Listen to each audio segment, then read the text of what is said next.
Abdou Diouf et Wade étaient des présidents élégants. Entre Wade et Diouf, ça passait du fiel aux relations fusionnelles. Deux hommes drapés d'élégance qui savaient se parler et se comprendre pour le meilleur au profit du pays. Malgré leurs différences, ils savaient se retrouver autour de l'essentiel lorsque l'intérêt du pays le commandait.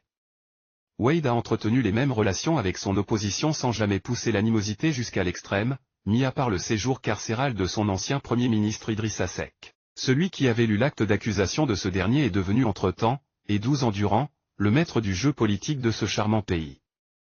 Au lendemain de la première alternance politique survenue au Sénégal, chevaleresque, juste après la passation du pouvoir, le nouveau président de la République, Maître Abdoulaye Wade, avait posé un acte de grandeur en demandant à celui auquel il venait de succéder de le représenter à un sommet Afrique-Europe et mettant à sa disposition l'avion présidentiel pour effectuer le voyage.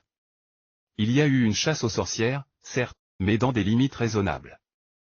En tout cas, aucun cacique du Parti socialiste n'a porté les stigmates d'un séjour carcéral et tous ont joui de leurs privilèges acquis durant la gouvernance socialiste.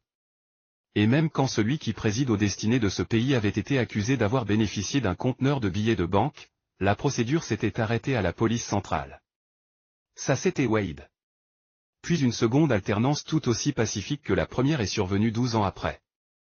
Après une belle transmission du pouvoir entre les présidents sortants et entrants, tout s'est emballé avec l'arrestation et l'incarcération de Karim Wade, fils du premier. Le seul parmi une vingtaine de supposés grands voleurs à avoir séjourné en prison. Rebelote. Khalifa Sall, qui lorgnait le fauteuil présidentiel, subira le même sort avec la complicité de quelques-uns de ses camarades qui continuent encore à jouir de privilèges. Aujourd'hui, des centaines de jeunes en plus du principal leader de l'opposition, des activistes et des journalistes dorment en prison. Les plus chanceux sont souvent libérés sans procès. C'est le charme de notre justice dans une démocratie chahutée.